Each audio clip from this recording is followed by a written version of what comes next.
It was just past 6 o'clock when I pushed open the front door of our house in Elmhurst. The sky outside was already dim, heavy with the kind of gray clouds that promised rain later. My shoulders ached from another day of investor calls that had gone nowhere. My phone battery had died halfway through the last meeting, which felt fitting somehow. Like the universe had finally decided to stop pretending things might turn around. I dropped my laptop bag beside the door and waited for the usual sounds of home. The television humming softly, the faint clink of a glass in the kitchen, maybe Daniel humming off key while he cooked. Instead, there was nothing. And in the middle of the living room stood Daniel Harper, folding clothes into a suitcase with slow, careful precision. He didn't look up. For a moment, I simply stood there, my brain refusing to process the image in front of me. "Going somewhere?" I asked finally. My voice sounded flatter than I expected, but it carried through the room. Daniel finished folding a shirt, placed it neatly in the suitcase, and zipped it closed before answering. "I'm done, Natalie." The words landed without warning. For a second, I thought I had misheard him. "What?" He finally lifted his eyes to meet mine. There were no tears there, no anger either. Just emptiness. The kind of blank expression someone wears when they've already left in their mind and are only finishing the logistics. "Why?" I asked. The question came out quieter this time. Daniel crossed his arms, leaning slightly against the edge of the couch. "You pick now," he said, "when everything's falling apart." I blinked. "You mean my company?" He gave a small, humorless shrug. "Exactly." The air between us thickened. "I need something in my life that isn't collapsing," he continued. "And right now, Natalie, that's not you." My chest tightened. "So, your solution," I said slowly, "is to pack a bag and walk out on your wife when she's drowning?" Daniel's mouth twitched. "I'm not your lifeguard." That sentence hung in the air like smoke. Something hot and sharp twisted inside my ribs. "You're kidding me," I said. "You gambled everything on that startup," he went on, gesturing vaguely toward my office down the hall. "And you lost." My laugh came out brittle. "You mean the startup I warned you would take every ounce of energy I had?" I asked. He didn't answer. "You knew what this was when I started it," I continued. "You were there when I signed the lease on the office. You were there when I pitched the first prototype." Daniel's jaw tightened. "I was there for a woman who had potential," he said quietly. The words hit harder than shouting would have. "But now," he added. He looked around the living room like he was seeing it for the first time. "Now you're just clinging to something that's already dead." For a moment, I couldn't breathe. Then anger rushed in to fill the space. "You mean the woman who paid off your student loans?" I snapped. His expression flickered. "The woman who carried us while you were trying to build your graphic design business for 3 years?" "That's not fair," he said quickly. "Oh, it's exactly fair." The room went still. Finally, I asked the question that had been forming in the back of my mind since the moment I saw that suitcase. "Have you met someone?" Daniel froze. Only for half a second. But it was enough. His fingers tightened around the suitcase handle before he looked away. "No," he said. Too quickly. Too carefully. I studied him. The tension in his shoulders. The way he refused to meet my eyes now. "Unbelievable," I muttered. I began pacing across the living room. "You wait until I'm one legal notice away from bankruptcy," I said, my voice rising. "Until the company is gasping for air." Daniel said nothing. He simply pulled the suitcase upright and rolled it toward the door. That quiet movement felt louder than any argument. I stopped pacing. "You know what?" I said. He paused with his hand on the doorknob. "I'm not going to beg you." Daniel glanced back. Something unreadable flickered across his face. "I didn't think you would," he replied. And then he opened the door. Cold evening air slipped into the house. He stepped outside without another word. The door closed behind him with a soft click. Just like that. No tears. No shouting. No dramatic goodbye. I stood there in the middle of the living room, staring at the spot where he had been standing a few seconds earlier. The house suddenly felt enormous. Every piece of furniture in the room seemed to whisper the same thought. Everything we built together had just been abandoned. Like a contract no one intended to honor anymore. I didn't turn on the lights. Instead, I walked slowly across the room and sank into the worn leather armchair beside the fireplace. Daniel used to joke that the chair was too masculine for the living room. Now it felt like the only solid thing left in the house. The room was half lit by the street lamp outside and the pale green glow of the microwave clock in the kitchen. I sat there for a long time, still wearing my jacket, staring at nothing. Eventually, I stood up and walked to the kitchen. The cabinet above the fridge held a bottle of blended whiskey I'd been saving for a celebration that never came. I twisted the cork loose. The soft pop echoed through the house. I didn't bother with a glass. I took the bottle back to the armchair and drank straight from it. The whiskey burned down my throat. Not enough. I took another sip. And another. Somewhere around the fourth swallow, the thoughts in my head began to slow. All the jagged fragments, emails, investor calls, late-night strategy meetings, started lining up into something almost coherent. My startup. The one I had spent 2 years building. The one that had once felt like a rocket waiting to launch. Now it felt like a dying animal I kept trying to resuscitate. I pulled my phone from my pocket and opened my email. Messages filled the screen. Declining your proposal. Our fund is pivoting in another direction. Final notice. I exhaled slowly. Maybe he's right, I murmured into the empty room. The words tasted like rust. A floorboard creaked somewhere in the hallway as the house settled. For a second, it almost sounded like an answer. I scrolled through my camera roll instead of the emails. A birthday dinner, a weekend at Lake Geneva, a blurry selfie in a hospital hallway the night my father passed away. Daniel had his arm around my shoulders in that one. I had tears in my eyes. I stared at the photo for a long time. Then I locked my phone and tossed it onto the coffee table. I'm not begging him, I said aloud. That was the line he had crossed. Daniel hadn't just left because he had to. He left because he wanted to. Because somewhere along the way he had decided I wasn't worth staying for. And strangely, the feeling rising inside me wasn't heartbreak. It was something colder. The slow-burning kind of insult that settles under your skin and refuses to leave. I leaned back in the armchair and stared at the dark ceiling. I had given Daniel everything. Time, patience, every late-night text saying I'll be home soon. Now I sat alone in the house we had built a life in, drinking whiskey from the bottle like a cliché. But one thought kept pushing through the fog. I wasn't going to drown, no matter how deep the storm became, no matter how empty the house felt. I wasn't going under. Not tonight. Not ever. By Tuesday morning, it was raining. Not the dramatic kind of rain that crashes against windows and demands attention. This was softer than that. Persistent. Cold. The kind that turns the whole city gray and makes every building look tired. I parked outside the office and sat behind the wheel longer than I should have, watching drops slide down the windshield in crooked little races. For a moment, I considered driving away. Just turning the key. Leaving the city. Leaving the office. Leaving the emails and overdue invoices and investor rejections and everything else that had become my life. But I didn't. I picked up my laptop bag from the passenger seat, stepped into the rain, and walked inside. The lobby was quiet.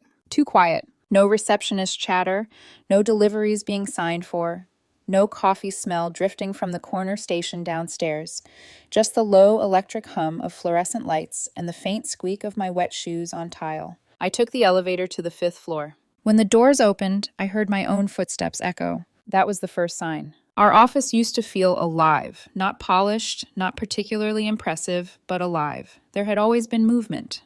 Someone on a headset, someone arguing over product priorities, someone reheating terrible leftovers in the kitchenette. Now half the desks were empty. A few monitors had already been unplugged and pushed aside. The intern table was gone completely. The whiteboard where we used to map out quarterly goals sat mostly blank except for a smudged corner that still said scale by Q3 in faded blue marker. The words looked almost embarrassing now. At the far end of the room, Lucas Grant sat hunched over a coffee mug, sleeves rolled up, staring at his laptop like it had personally betrayed him. He looked up when he heard me. His eyes narrowed slightly. "You look awful," he said. I gave a dry laugh and set my bag down beside my desk. Daniel left. Lucas blinked once. Then he leaned back in his chair. What? Packed a suitcase Sunday night. Said he couldn't do this anymore. I pulled off my wet coat and draped it over the back of a chair. Said he needed something in his life that wasn't falling apart. For a second, Lucas just stared at me. Then he rubbed a hand over the back of his neck. "Nat," he said quietly, "I'm sorry." I nodded once, but the sympathy landed strangely. Too late, too thin. Like someone placing a bandage over a fracture. "I thought you two were solid," he added. "So did I." Silence settled between us. Rain tapped softly against the windows. Lucas looked down at his coffee mug, turning it once between his hands. There was something in the set of his shoulders that made my stomach tighten before he even spoke. "I've been meaning to talk to you," he said. There it was. That phrase. The polite little hallway before disaster. I stayed standing. "About what?" He exhaled through his nose, then finally looked me in the eye. "I'm stepping away from the company." For a moment, I thought maybe I'd misheard him. The room suddenly felt too still. "You're what?" "I want to sell back my stake," he said, "while it still has any value." I stared at him. Lucas stood and moved around the edge of the desk, like standing up might make this easier to say. "With funding drying up and the market shifting, I think it's time." He shoved one hand into his pocket. "I got an offer. Product director at a fintech. Better salary, better runway, real structure." "A lifeboat," I said. He didn't flinch. Yes, I laughed once, but there was no humor in it. Of course.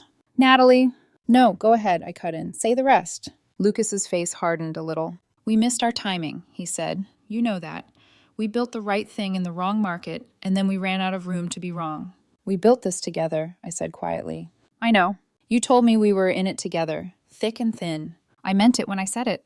Then why does it sound like you're giving a eulogy? He held my gaze. Because I'm not sinking with it just because I helped build it. The words hit me in the exact place Daniels had hit me the night before. Not because they were identical, because they were close enough. I folded my arms tightly across my chest. First Daniel, I said, now you. Lucas's expression shifted, something almost guilty passing through it.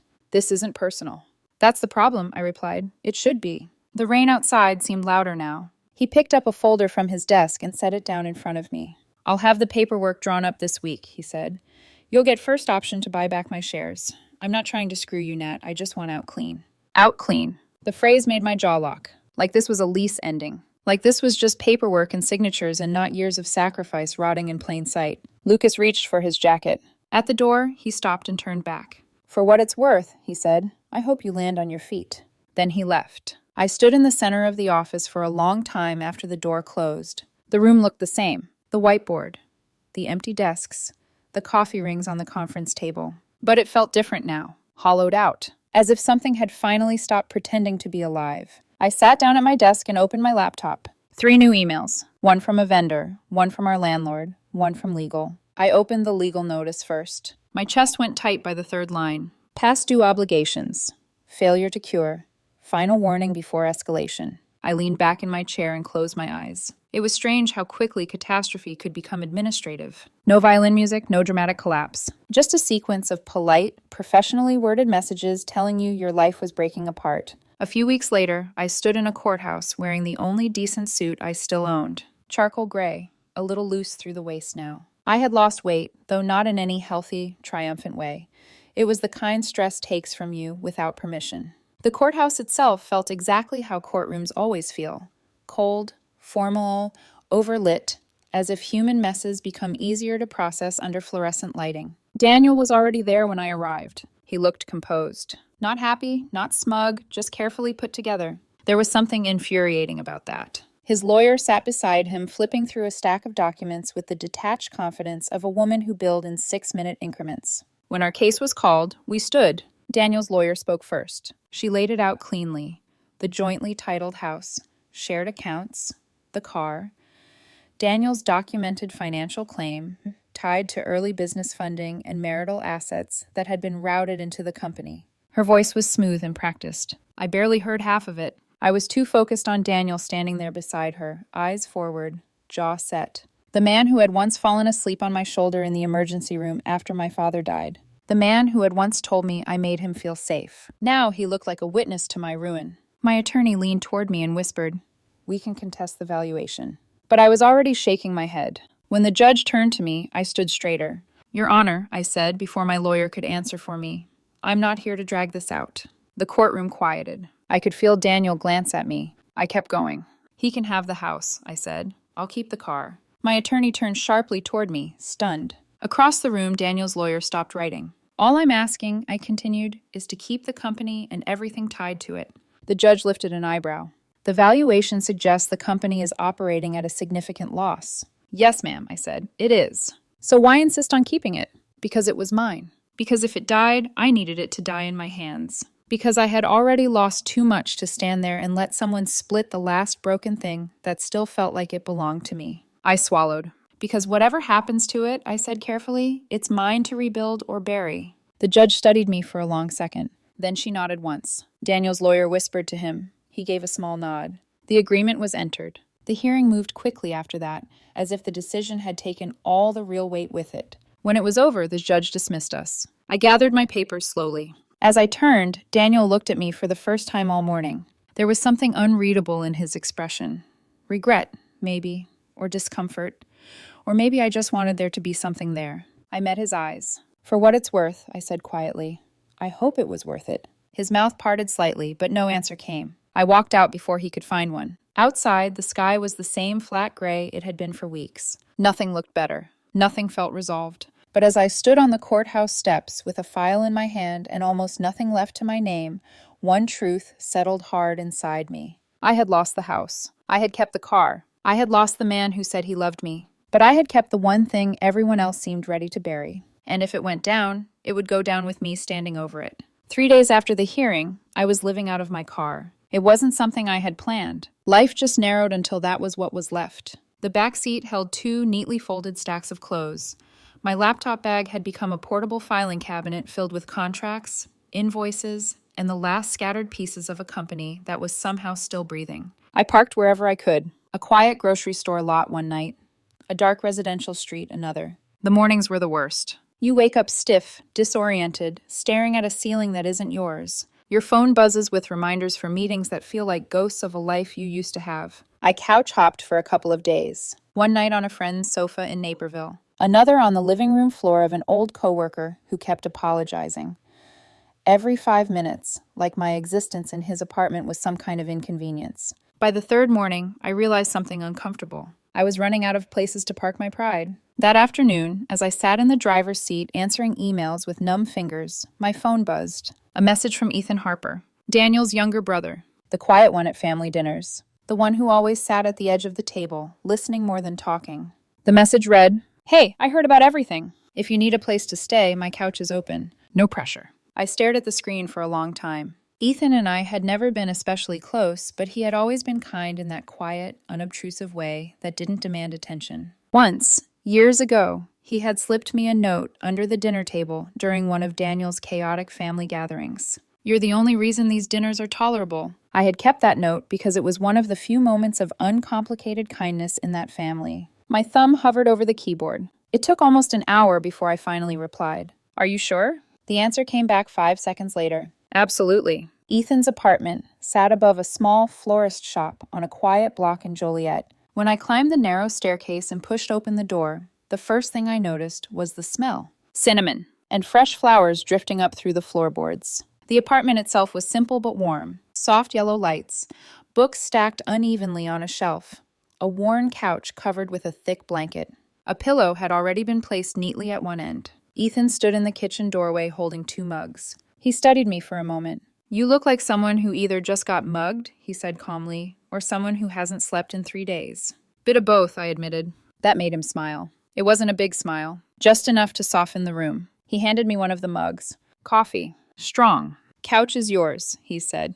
"Stay as long as you need. No pity. No awkward questions. Just a simple fact." And somehow that made it easier to breathe. Ethan worked as an art teacher at a nearby elementary school. Every afternoon, he came home smelling faintly of glue, clay, and tempera paint. The first few days, we moved around each other carefully, like strangers sharing space in a train compartment. I worked at his small kitchen table with my laptop open, headset on, making calls that rarely lasted longer than a few minutes.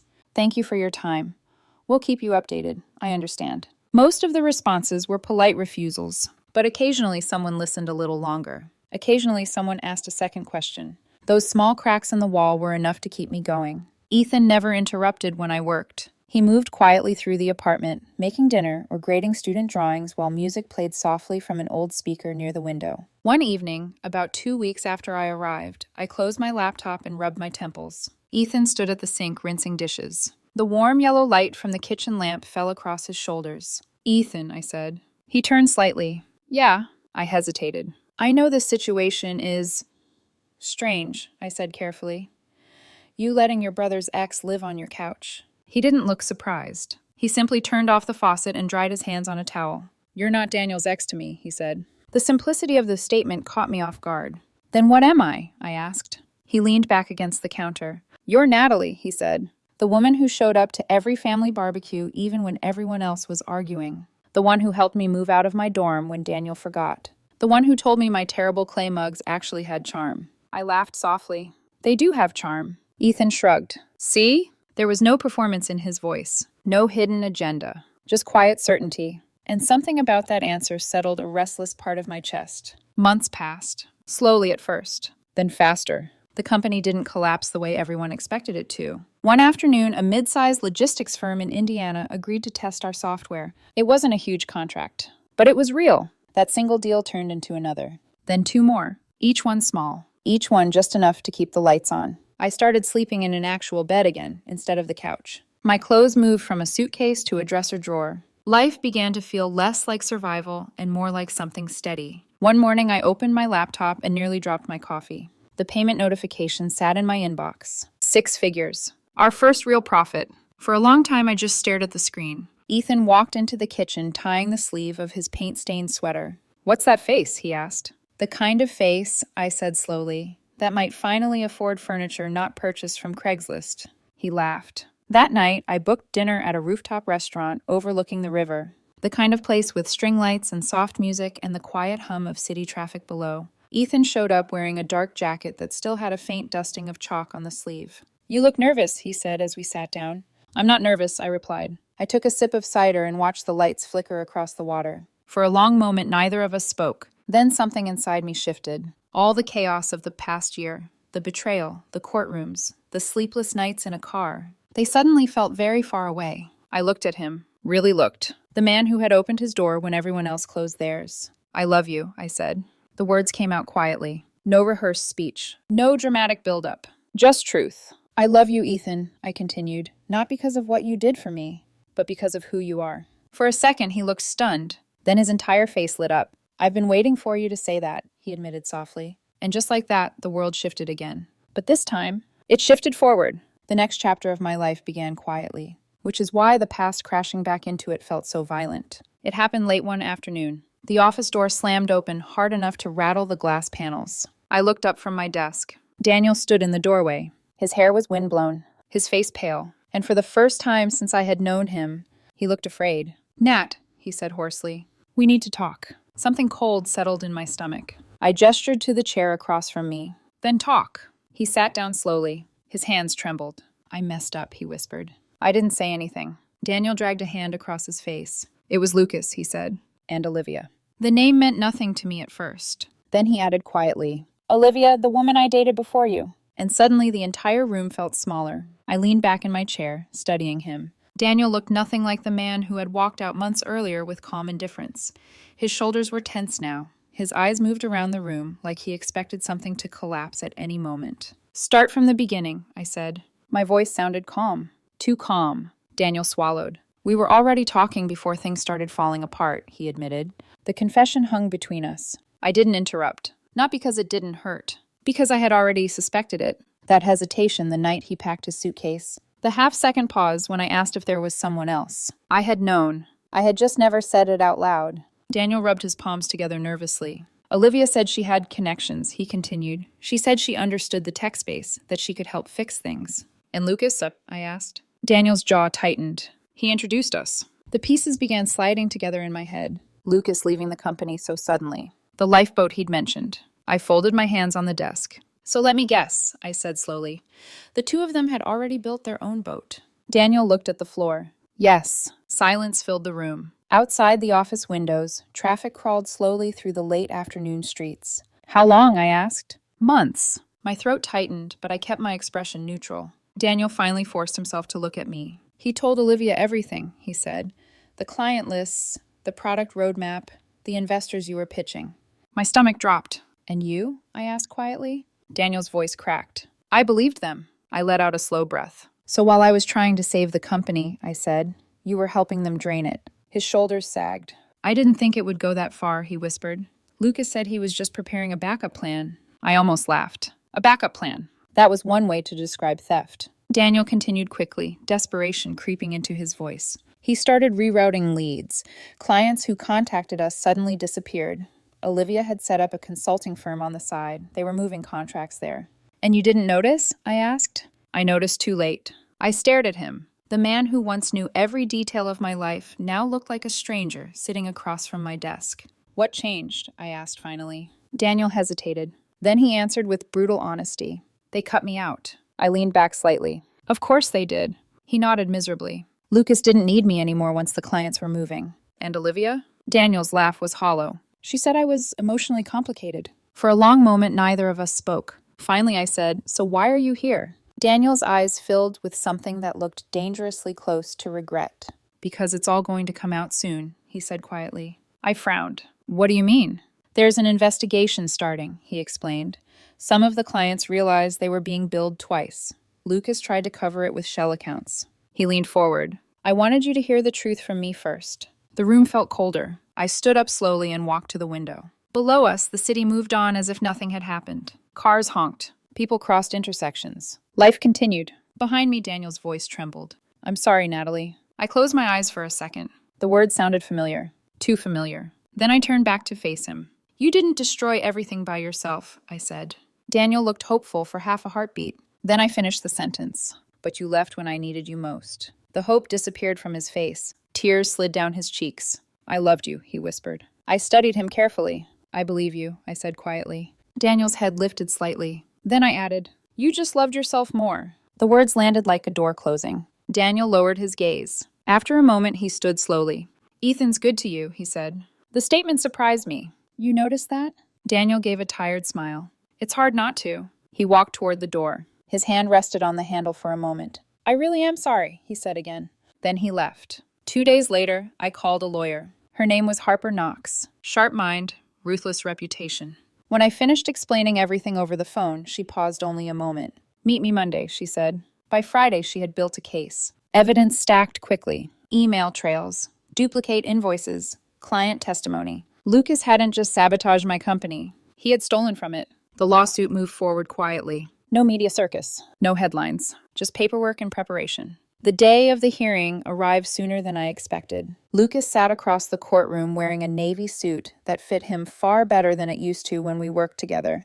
He avoided my eyes. Harper leaned toward me. Ready? I nodded. When the judge entered, the room fell silent. Lucas's lawyer argued first. Technicalities, misunderstandings, accounting confusion. Harper responded with cold precision. Evidence after evidence appeared on the screen. Client transfers, shell companies, duplicated invoices. Lucas's face slowly drained of color. Finally, the judge leaned back and folded her hands. She reviewed the documents for nearly an hour. No one spoke. Then the ruling came down. Lucas's consulting firm was ordered to pay full damages. The court issued an injunction preventing him from contacting or servicing the stolen client accounts. Several pending regulatory complaints were referred for further investigation. Just like that, it was over. Outside the courthouse, I stood on the steps with the late afternoon sun warming my face. I expected to feel triumphant. Instead, I felt calm. My phone buzzed in my pocket. A message from Ethan. Saw the court filing update. Proud of you.